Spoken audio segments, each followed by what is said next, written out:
Hello, welcome to my YouTube channel self study Raka Rajput.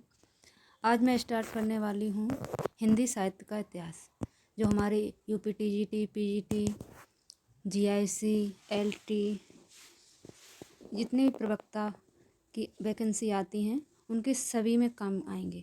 और पिछले आए हुए क्वेश्चन ही मैं सॉल्व कराऊंगी और ये पूरी बुक कराऊंगी। कुछ क्वेश्चन मैंने पिछले उसमें करवा दिए थे, उसके आगे का मैं करवा रही हूँ। चलिए स्टार्ट करते हैं। पहला क्वेश्चन है, डॉक्टर किशोरी लाल गुप्त ने इनमें से किस ग्रंथ का हिंदी अनुवाद हिंदी साहित्य का प्रथम इतिहास शीर्षक से किया है? ठीक है, इसका आंसर होगा the modern vernacular literature of Hindustan. ठीक है, ये किसकी रचना है? The modern vernacular literature of Hindustan. आप लोग बताइए और मैं आगे कर रही हूँ। इसमें है, इनमें से किस साहित्य इतिहास ग्रंथ की किशोरी लाल गुप्त ने हिंदी साहित्य का प्रथम इतिहास नाम से अनुवाद करके प्रकाशित कराया? इसका आंसर क्या हो जाएगा? अभी मैंने ये क्वेश्चन करवाया था ना, तो उसी का ये दूसरे रूप में लिख के हमें दे दिया। ये हो जाएगा D, the modern vernacular literature of Hindustan. ठीक है, the modern vernacular literature of Hindustan Hindi साहित्य के इतिहास ग्रंथ के लेखक का नाम क्या है? अब बताइए इनके लेखक कौन हैं? इनके हैं George Grierson. The modern vernacular literature of Hindustan का लेखक, ठीक है, इसके हो जाएंगे जॉर्ज ग्रियर्सन। ठीक है, अब हैं, किस लेखक के इतिहास ग्रंथ में सर्वप्रथम हिंदी साहित्य का काल विभाजन मिलता है? किस लेखक के इतिहास ग्रंथ में सर्वप्रथम हिंदी साहित्य का काल विभाजन मिलता है? ये मिलता है George Grierson. The modern vernacular literature of Hindustan में सबसे पहले होने की बात की गई है, इसलिए हिंदी साहित्य के इतिहास काल विभाजन करने वाले प्रथम इतिहासकार डॉक्टर जॉर्ज ग्रियर्सन हैं। उन्होंने आदिकाल की अंतिम सीमा 1400 ईस्वी तक मानी है। ठीक है, आगे हमारा है, नेक्स्ट क्वेश्चन आ जाएगा। ये है, किस साहित्य इतिहास के लेखक ने काल विभाजन में कवियों के नाम का सर्वाधिक उपयोग किया है? ठीक है, इसमें किया है मिश्र बंधुओं ने। ये इनकी डिटेल दी है। हिंदी साहित्य इतिहास की परंपरा में मिश्र बंधुओं ने अपनी कृति मिश्र बंधु विनोद में लगभग 5000 कवियों का स्थान दिया, जिसे 8 से भी अधिक कालखंडों में विभक्त किया गया है। इस प्रकार मिश्र बंधुओं ने काल विभाजन में कवियों के नाम का सर्वाधिक उपयोग किया है। ठीक है, 5000 कवियों के स्थान को दिया है।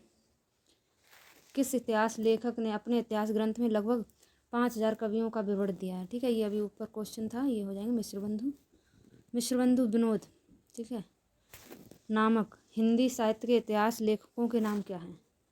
इसमें है गणेश बिहारी मिश्र, श्याम बिहारी मिश्र, सुखदेव बिहारी मिश्र। ठीक है, ये बी हो जाएगा, ये हो जाएगा। ठीक है, सॉरी,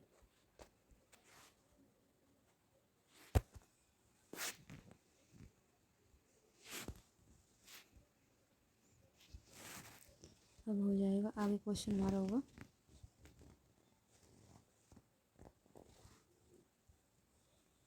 एक मिनट। ठीक है, वो थोड़ी सी हैंग कर रहा था मेरा सेटिंग। नीचे इसका दिया गया है, मिश्र बंधु विनोद नामक हिंदी साहित्य के इतिहास लेखकों के नाम गणेश बिहारी मिश्र, श्याम बिहारी मिश्र एवं सुखदेव बिहारी मिश्र हैं। मिश्र बंधु विनोद के 4 भाग हैं। प्रथम 3 भागों का प्रकाशन सन 1913 में किया गया है, जबकि चौथा भाग सन 1934 में किया गया। मतलब इसमें जो 3 भाग थे वो 1913 में ही हो गए थे, और जो चौथा एक भाग वो सिर्फ लास्ट वाला 1934 में किया गया, और इसके भाग 3 हैं और 2 बार में प्रकाशित किए गए हैं। ठीक है, मिश्र बंधु विनोद का चौथा भाग प्रकाशित किया गया। अब वही क्वेश्चन आ गया 1934 में। ठीक है, मिश्र बंधु विनोद कितने भागों में प्रकाशित हुआ? हाँ, अब ये कितने भागों में प्रकाशित हुआ? 4 भागों में। अब कितनी बार प्रकाशित हुआ आएगा तो 2 बार में होगा। ठीक है, और हमारा क्वेश्चन है, मिश्र बंधुओं ने परिवर्तन काल की समय सीमा निर्धारित की है।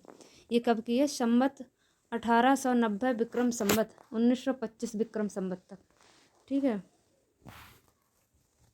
इसमें से हम 57 माइनस कर देंगे तो ईस्वी निकल आएगी। ठीक है, संवत से 57 माइनस करने से, संवत से 57 माइनस करने से हमारी क्या निकल आएगी, ईस्वी निकल आती है। ठीक है,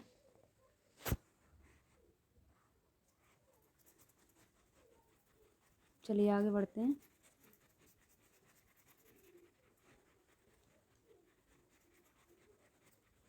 चलिए, इसका नीचे दिया गया मिस्र बंधुओं ने मिस्र बंधु विनोद में काल विभाजन का प्रयास किया, जो इस प्रकार है। एक, प्रारंभिक काल 700 से 1440 विक्रम संवत तक। माध्यमिक काल, प्रारंभिक काल है, माध्यमिक काल है 1445 से 1680 विक्रम संवत तक।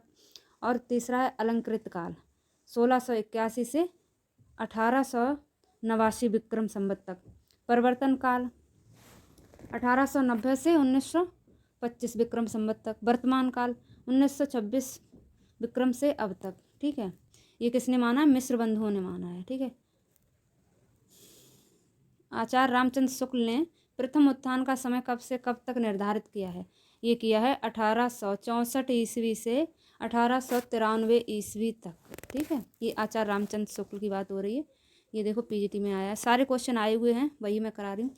आचार्य रामचंद्र शुक्ल ने प्रथम उत्थान का समय 1864 1893 ईस्वी संवत 1925 1950 तक तथा द्वितीय उत्थान का समय 1893 से 1918 ईस्वी संवत 1950 1957, ये संवत है, ये ईस्वी है, तक तय किया है। भारतेंद्र हरिश्चंद्र का प्रभाव भाषा और साहित्य दोनों पर पड़ा, बड़ा गहरा पड़ा। उन्होंने जिस प्रकार हिंदी गद्य को परिमार्जित करके उसे बहुत ही सरल, मधुर और स्वच्छ रूप दिया, उसी प्रकार हिंदी साहित्य को भी नए मार्ग पर लाकर खड़ा कर दिया। उनके भाषा संस्कार की महत्ता को सब लोगों ने मुक्त कंठ से स्वीकार किया और वे वर्तमान हिंदी गद्य के प्रवर्तक माने गए हैं। ठीक है, हिंदी गद्य के प्रवर्तक कौन है, भारतेंद्र हरिश्चंद्र। ठीक है, ये भी क्वेश्चन है। आचार्य रामचंद्र शुक्ल ने हिंदी साहित्य का इतिहास के आधुनिक गद्य साहित्य परंपरा का प्रवर्तन के अंतर्गत प्रथम उत्थान की कालावधि कब से कब तक मानी है, मानी है 1925 से 1950 विक्रम तक। ठीक है, आचार्य रामचंद्र शुक्ल ने द्वितीय उत्थान का समय कब से कब तक माना है। ठीक है, ये माना है 1893 से 1918 ईस्वी। ए इसका सही है। ठीक है, इसमें क्वेश्चन साथ ही आंसर दिए हैं। और इसका हो जाए, नागरी प्रचारणी सभा की स्थापना कब हुई थी, 1893 डी। काशी नागरी प्रचारणी सभा की स्थापना 1893 ईस्वी में श्याम सुंदर दास जी ने की थी। नागरी प्रचारणी सभा हिंदी भाषा और साहित्य तथा देवनागरी लिपि की उन्नति एवं प्रचार प्रसार करने वाली भारत की अग्रणी संस्था है। हिंदी साहित्य के नियमन, नियंत्रण और संचालन में इस सभा का महत्वपूर्ण स्थान है। यहाँ से हिंदी शब्द सागर का प्रकाशन किया गया है।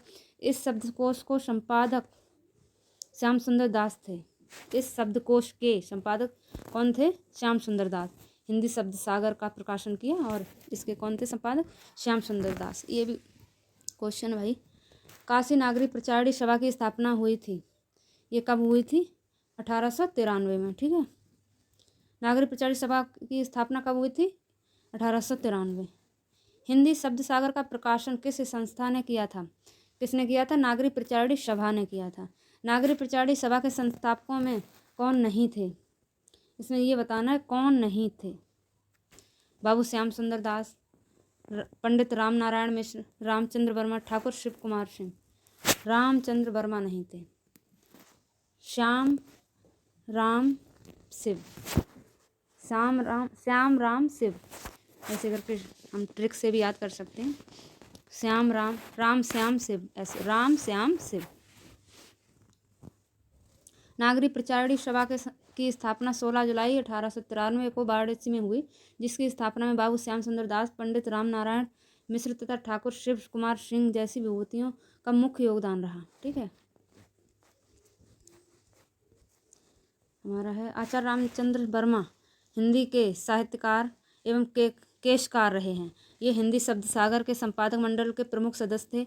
इन्होंने आचार्य किशोरीलाल वाजपेयी के साथ मिलकर अच्छी हिंदी का आंदोलन चलाया और हिंदी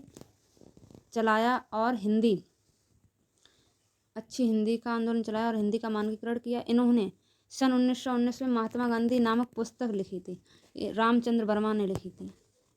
फोर्ट विलियम कॉलेज की स्थापना किस वर्ष हुई थी? ये हुई थी हमारी 1800 में। ठीक है। लॉर्ड वेलेजली ने जॉन गिलक्राइस्ट के अध्यक्षता में ओरिएंटल सेमिनरी की स्थापना की। बाद में यही संस्था फोर्ट विलियम कॉलेज के रूप में परिवर्तित हुई। फोर्ट विलियम कॉलेज की स्थापना टीपू सुल्तान पर ब्रिटेन का निर्णय विजय की स्मृति में 10 जुलाई 1800 को मार्क्वेस ऑफ वेलेजली ने की थी। ये आता है कि इसकी स्थापना किसने की थी, तो हम गिलक्राइस्ट की अध्यक्षता के चक्कर में गिलक्राइस्ट लगा देते हैं, लेकिन की थी किसने? वेलेजली ने की थी। ठीक है, चलो आगे बढ़ते हैं। फोर्ट विलियम कॉलेज की स्थापना कब हुई थी? ये 1800 में हुई थी। फोर्ट विलियम कॉलेज की स्थापना कब हुई थी? ये 1800 में हुई थी। कलकत्ता में स्थापित फोर्ट विलियम कॉलेज के संस्थापक कौन थे? संस्थापक हमारे थे गिलक्राइस्ट। और हमारे वो किसने की थी? स्थापना किसने की थी? वेलेजली ने। ठीक है, आगे बढ़ते हैं। सदल मिस्र की भाषा की विशेषता क्या है? इनका पूर्वीपन था, इनकी भाषा में पूर्वीपन था, और ये हिंदी के थे। सदल मिस्र बिहार प्रांत के शाहाबाद जिले के ध्रुवडीहा गांव के रहने वाले थे। शाकद्वीपीय ब्राह्मण थे। इनके पिता का नाम नंदमणि मिश्र था। यह कलकत्ता के फोर्ट विलियम कॉलेज के हिंदुस्तानी विभाग में अध्यापक थे। सदल मिस्र का प्रारंभिक खड़ी बोली गद्य लेखकों में विशेष महत्व है। इनके शब्द संगठन और वाक्य विन्यास दोनों में ही ब्रजभाषा, पूर्वीपन और बांग्ला, इन तीनों का प्रभाव लक्षित होता है। आगे ये देख लेते हैं। आधुनिक काल में जिस भाषा में हिंदी गद्य लिखा जा रहा है वह खड़ी बोली गद्य ही है। आचार्य रामचंद्र शुक्ल ने खड़ी बोली गद्य का प्रारंभ अकबर के दरबारी कवि गंग द्वारा लिखित चंद छंद वर्णन की महिमा से माना है। आचार्य रामचंद्र शुक्ल ने खड़ी बोली का कब से माना है? ये गंग कवि थे, चंद छंद वर्णन की महिमा इनकी रचना है तब से। सदल मिस्र हिंदी के पहले गद्यकार। सदल मिश्र की 2 गद्य कृतियाँ हैं, जो है नास्केतोपाख्यान या चंद्रावती। इसको चंद्रावती कहते हैं 1803 के, और यह है रामचरित है 1806 की। ठीक है, ये आप पढ़ लीजिए, बड़ा सा है। ठीक है, आगे बढ़ते हैं। लल्लू जी लाल का सर्वाधिक प्रसिद्ध ग्रंथ कौन सा है? लल्लू थे फिर भी प्रेम करना जानते थे, ऐसे हम याद कर सकते हैं। ठीक है, आगे बढ़ते हैं। प्रेम सागर किसकी रचना है? ये अभी आया था तो वही है। नेक्स्ट है हमारा रानी केतकी की कहानी के लेखक कौन है? इंसाअल्लाह खां। कौन है? इंसाअल्लाह खां। ये देखो कितनी बार आया है। ये सारे इम्पोर्टेंट क्वेश्चन हैं। रानी केतकी के रचनाकार कौन है? ये है इंसाअल्लाह खां। ठीक है, आगे है निम्नलिखित में कौन फोर्ट विलियम कॉलेज में हिंदी के अध्यापक थे? ये कौन थे? सदल मिस्र थे। ठीक है, हिंदी के अध्यापक। इनमें से कौन कलकत्ता फोर्ट विलियम कॉलेज में संबंध थे? इसमें थे लल्लू लाल। नास्केतोपाख्यान के लेखक कौन है? सदल मिस्र। ठीक है, नास्केतोपाख्यान के लेखक कौन है? ये तो याद ही हो गया होगा, नास्केतोपाख्यान। बस इनमें से सदल मिस्र की रचना कौन सी है? नास्केतोपाख्यान। कितनी बार आया है ये क्वेश्चन। इंसाअल्लाह खां द्वारा रचित रानी केतकी की कहानी का दूसरा नाम क्या है? उदयवान चरित। ठीक है, उदयवान चरित के लेखक कौन है? इंसाअल्लाह खां। ठीक है, सुख सागर की रचना किसने की थी? सदा सुखलाल ने। सुख सागर का विषय क्या था? विषय था विष्णु पुराण के उपदेशात्मक प्रसंग। ठीक है, डॉक्टर नगेंद्र अपनी पुस्तक हिंदी साहित्य का इतिहास में लिखते हैं कि शीर्षक ग्रंथ का उल्लेख प्रायः सभी इतिहास पुस्तकों में किया गया। सुख सागर शीर्षक किसी ग्रंथ के रचयिता नहीं हैं, अपितु सुख सागर इनका उपनाम था। विष्णु पुराण या भागवत या मुंशी जी के पदानुवाद किया था। इनकी अन्य 2 गद्य रचनाएं अवश्य प्राप्त हैं। सुरासुर निर्णय निबंधात्मक रचना, सज्जन दुर्जन का विवेचन और वार्तिक बाबा दयालु दास के ध्रुपदों का भाष्य। ठीक है, आज हम यहीं पर विराम देते हैं। कल हम फिर से नया इसका ही आगे का लेके आएंगे और पूरी बुक कंप्लीट करवाएंगे। ठीक है, अच्छा लगा हो तो लाइक कर दीजिएगा।